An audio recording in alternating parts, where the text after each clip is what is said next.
Aaron J. Anderson here. Today I wanted to go through this EyeCup modification. If you've never used an EyeCup before, it absolutely will change the comfort of your shooting. When you have an EyeCup that completely encases your eye like this, there's no reflection or glare hitting your screen. There's no wind coming in there.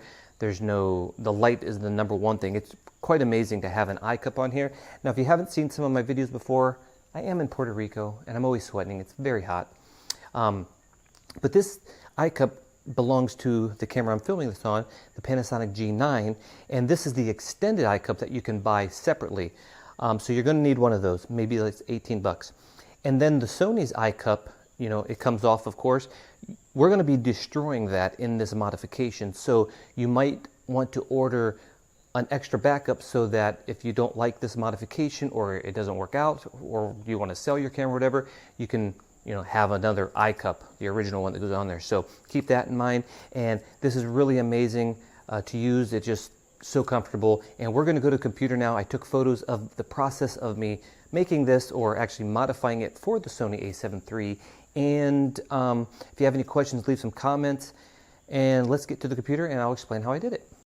Okay, so here we are at the computer and I want to go over some photos. First of all, I'm going to show you what this looks like close up. So if you don't like it, you don't have to continue watching the video.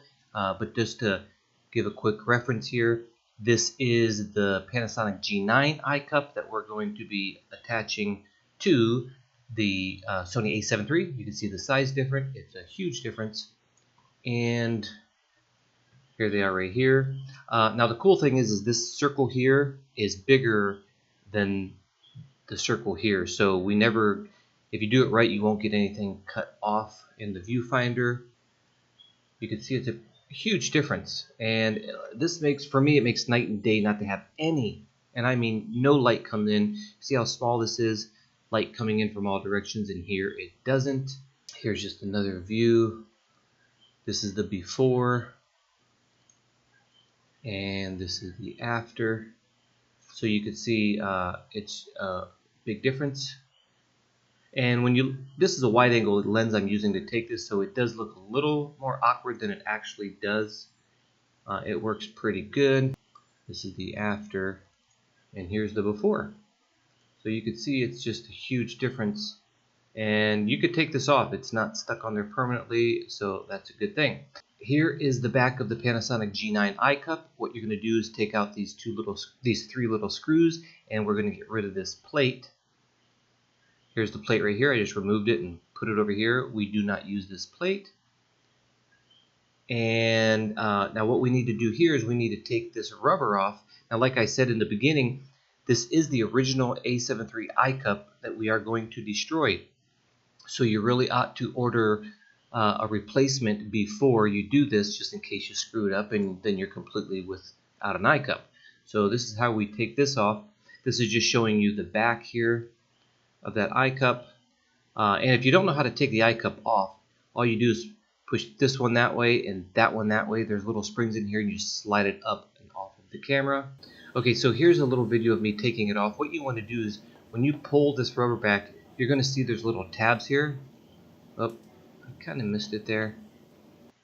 Let's see if I can pause it right. Okay, so basically this is made up of two pieces of plastic and this rubber is sandwiched in between those. So we need to just pull the rubber apart and you'll see the little tabs that actually go around this inside. And you're just going to want to take an X-Acto knife and cut all these off. So I'll let this play and you can see how I'm just pulling it apart and cutting it. Maybe we shouldn't watch the whole thing here, but you'll get to see that I'm just cutting those out like that. And let's just forward this. You can see how I'm just cutting it in there. It's done. So that's how you get that rubber thing off, and you're left with just the plastic. Okay, and that's what it looks like. This is the back. We want this to fit perfectly flat inside here. So what we need to do is take an X-Acto knife and cut this rubber off all the way around, and this ridge, and also these little ridges here. And you'll see here in a second how I'm just taking that off. See, we want to cut these off as well. And you can see I didn't do a good job the first run, and then I just kept going until I finished it, so it looked nice. You could see here these little rubber things used to be attached right here, and I just cut them off just like that. And I cut all those ridges off here. And when you do that, you're going to be left with, let's see if I have a photo of it. You're going to be left with these little tabs that these rubber things go into, and you want to cut those off too. There's like one right there, one right there, one right there, and then you can see there's two here on that. And when you get yours, you're going to see it. There, where the screws go to, I cut that off. So this is all flat now. This is all flat. You don't have to worry about this one. Definitely do not take these ones off. This you need those there in the side. So this is a nice little flat area where I'm outlining with my mouse where the A7 III eyepiece will go. What we want to do is, now that we made the Panasonic G9 extended EyeCup flat, we want to make the A7 III flat so that they go together perfectly. And you want to Dremel off this little ridge that goes all the way around here. And I used a Dremel. It just did the job really quick. If you don't, you can probably use an X-Acto knife. It just might be a little harder to do, but you want to flatten that out. And I think right here you're going to see that those ridges are gone now. I just flattened it out, sanded it even. This has to be 100% flat. And this little cross beam here, it does raise up a little bit, so I put the Dremel over there, flatten that out. Okay, so now that you got those both flat, here's just a test fit. You have to make sure that you put this Sony A7 III facing down like this, because this is the part that slides onto the camera. If you do it the other way, you're gonna ruin the whole thing, you know. So you have to make sure it's like this. Now, when this goes onto the camera, these little tabs will automatically be pushed back, and then when it goes all the way down, they snap back into place so that you can't take the Sony A7 III EyeCup off, basically, so it doesn't bump off. And to take it off, you just depress those. Well, once we do this mod, this is going to be in the way, and you're not going to be able to push those in to get this off. So you're going to have to cut these little points off, and you're going to see that I just made cuts right here and right here in this next photo. Let's see what photo that was. Right here. You can see how they're straight now. Just cut those off and cut those off. Now you can slide this on and off of your A7 III if you want to take it off or whatever. And the way they designed this, they didn't even need those, because these little mechanisms that they got on there, this snaps on really tight to the A7 III, so you really don't even need those. I don't think this will bump off of the camera, but maybe older models, they had issues, so they just, you know, made this a little better. But it's really hard to get off, you know, just without even having those, so keep that in mind. Okay, so what I did here is, before you glue it, now I just use Loctite super glue with the gel, and before you glue this on, you want to make sure you get this perfect. And here's here's a shot looking down. This is completed right here. What you want to do is make sure that you get this right, because if you don't, the eye sensor is not going to work. Now you can see this little plastic here, that's the A7 III, and you can see that's the cutout of the Sony the viewfinder eye sensor.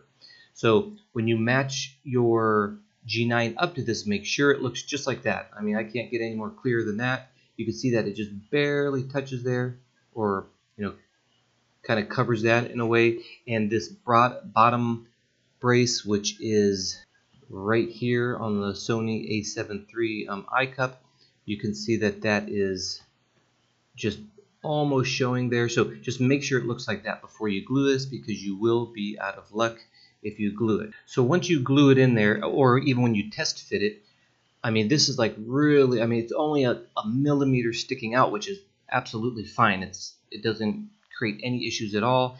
And that's how perfect these two pieces go together if you flatten them right. I wish I had a better picture of this, but this space here is kind of open. It's ugly. When you put this on the camera, you can actually see this part sticking above, like the the camera and it looks ugly. So I wanted to fix that, but not only am I going to fix it cosmetically, this rubber can pull, if you pull on that, that rubber will come off of the, it'll peel off basically. So by putting this, by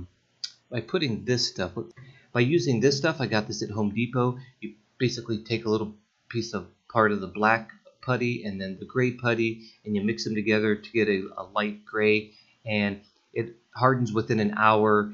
And I use this for a lot of projects. Well, what I did was I used that to fill, right here it is, I used it to fill that. Now I used a screwdriver, just a flathead screwdriver, to scrape it off. It's kind of sticky like peanut butter, but once you kind of put it in there, I just used like the straight edge of a screwdriver, and and I slowly just kind of scraped it as I went, and I cleaned this off with some paper towels, and I just kept scraping it until I got it to go pretty flat. And then you can sand it later if you want. And here it is too. Now the bottom part also, this is going to be just like that. That's the finished. I already filled that and it's dried. You can paint it black if you don't want it to be gray, which I did, but then I sanded it so it's. You can maybe make it look prettier if you spent more time on it. And you also want to do this area only because this rubber can pull back if you don't have that. So by doing that, this stuff turns to like steel almost. It's like super hard, and it makes your EyeCup more rigid, and it protects this rubber from peeling back. So that's it. And you can see the tabs that I cut off here. So now I can just slip this on and off of the A7S, and it works really good. Okay, so if you look at the original one, when you slide this on, this part right here actually goes right around here. So the window's even smaller than what we see here. And when you look at the finished product here, it goes with inside, here. So you're really not, affecting the view of this of the EVF when you're doing this. And just to let you know too, when you do this, remember this can you can pop this off and on whenever you want. Put the when you order your replacement original one, you can swap them if you want. I just always keep it on. But you can see that it doesn't interfere with opening this. I mean, you just open your, just flip out your screen like you normally do. You don't have to do anything weird to get that out. That's why I opened it and stopped it right here just so you can see. And then if you're, shooting this at waist level, you can see that this does not even block the LCD screen. So if you're looking down, it's perfectly out of the way. Here's what I was talking about from the front. This raises up a little bit. Now, when this putty dries, it's gray, so I kind of painted it black just so it doesn't look too bad. I don't think nobody will notice, but you can paint it darker if you want, do whatever you want on that. Here's just kind of another angle of it here. This is from just a further away. This is what most people will probably see it as if they're staring at it. The flash will kind of pull up on this when you're taking it out. In my opinion, if you're going to do a shoot where you're going to be putting flash on and off all day, then I definitely wouldn't use this. And if you're using flash, maybe you're inside and you don't need to protect all the light and all that stuff. So you can just either pop this off, put the flash on, put it back on. But if you're going to be doing that all night, I would just say leave it off. That way you just don't damage this over time of keep doing it. But that's it, guys. Hope you enjoyed this. Like all the other YouTubers say, if this video helped you in any way, it's free to give me a thumbs up and subscribe. Also, if you have any questions, leave some comments. And in the description, I will put the link to the G9 extended EyeCup along with the Amazon original Sony A7 III EyeCups. Now, I don't think they're made by Sony, and I didn't get them yet, so I don't know how good they are, but I will put the link on the ones I've got. And maybe after you see this video, maybe I got them already, and you can ask me if they're any good. Anyways, talk to you guys later. Bye-bye.